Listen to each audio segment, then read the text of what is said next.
Seorang wanita menghabiskan 100 juta rupiah untuk operasi wajah agar terlihat lebih muda. Dalam perjalanan pulang, dia menghentikan pria random dan bertanya, "Permisi, menurut Anda berapa umur saya?" Pria itu menjawab, sekitar 35 tahun." Wanita itu merasa senang dan berkata, "Saya sebenarnya 47 tahun." Setelah itu, dia pergi ke McDonald untuk makan siang dan menanyakan pertanyaan yang sama kepada kasir. Kasir menjawab, "Kira-kira sekitar 28 tahun." Wanita itu merasa lebih senang dan berkata, "Saya sebenarnya 47 tahun." Kemudian dia pergi ke taman dan melihat seorang kakek duduk sendirian. Penasaran, dia bertanya hal yang sama padanya. Kakek itu berkata, "Umur saya 82 tahun, dan penglihatan saya sudah tidak bagus. Tapi dulu saya punya cara untuk mengetahui umur seorang wanita. Kalau saya bisa merasakan gunung kembar Anda, saya bisa tahu umur Anda dengan tepat."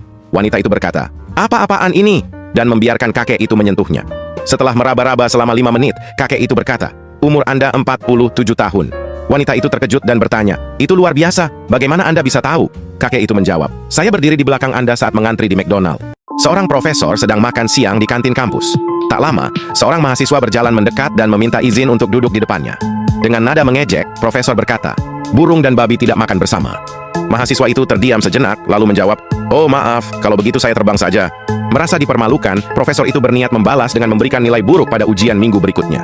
Tapi betapa terkejutnya dia ketika memeriksa hasil ujian. Mahasiswa itu berhasil menjawab semua soal dengan sempurna. Akhirnya, profesor memberikan pertanyaan tambahan. "Seandainya kamu menemukan 2 tas di jalan, satu berisi uang, dan satu lagi berisi kecerdasan dan kejeniusan, mana yang kamu pilih?" Mahasiswa itu menjawab, "Saya akan memilih tas yang berisi uang." Profesor tersenyum sinis berkata, "Kalau saya akan memilih kecerdasan dan kejeniusan." Mahasiswa itu membalas, "Oh wajar Pak, orang memang cenderung memilih apa yang tidak mereka punya." Merasa kesal, profesor itu menulis kata "bodoh" di pinggir kertas ujian mahasiswa itu. Mahasiswa itu mengambil kertasnya, duduk sebentar, lalu kembali ke meja profesor. Dia berkata, "Pak, Anda sudah tanda tangan, tapi lupa kasih nilai." Seorang kakek berusia 90 tahun dengan bangga menceritakan kepada dokternya bahwa istrinya yang muda dan cantik sedang hamil. Mendengar hal itu, dokter mencoba menahan ekspresinya dan berkata, "Kakek, saya punya cerita. Ada seorang lelaki dungu yang pergi berburu, tapi karena begitu dungunya, dia malah membawa botol kosong, bukan senapan.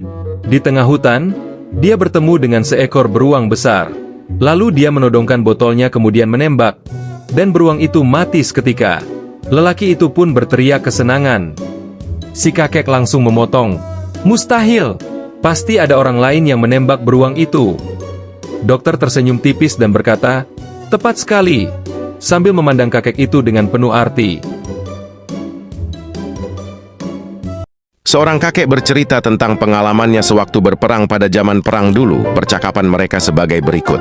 Dulu kakek pergi berperang. Ketika kakek dan teman-teman kakek akan pergi menyerang musuh pakai pesawat, ternyata di tengah perjalanan pesawat kami tertembak oleh musuh, sehingga pesawat kami hancur, dan semua yang ada di pesawat itu meninggal, termasuk sang pilot. Cerita kakek dengan bangga.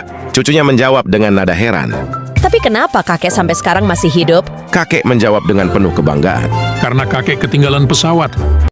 Ada 4 ibu yang lagi ngobrol santai tentang betapa suksesnya anak-anak mereka.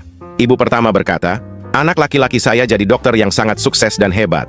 Dia mau liburan ke Eropa bareng pacarnya selama 1 bulan minggu depan." Ibu kedua berkata, "Ah, itu mah biasa aja. Anak laki-laki saya jadi pengacara sukses dan baru aja beliin Rolls Royce baru buat pacarnya." Ibu ketiga berkata, "Itu masih belum apa-apa. Anak laki-laki saya jadi bankir. Dia baru aja beliin rumah mewah buat pacarnya dan ngebiarin pacarnya untuk milih semua perabotan tanpa batas." Kemudian mereka menatap ke ibu terakhir dengan harapan. Dia menghela nafas dan berkata, "Sayangnya anak perempuan saya cuma kerja di bar dan menjalin hubungan dengan banyak pria sekaligus. Tapi mereka suka ngasih anak saya banyak hadiah." Tiba-tiba seorang gadis cantik datang mengendarai Rolls Royce baru. Dia membuka jendela dan mulai ngobrol dengan si ibu yang terakhir. "Hai Ma, senang bisa ketemu. Aku mau minta tolong. Bisa jaga dan rawat rumah mewahku?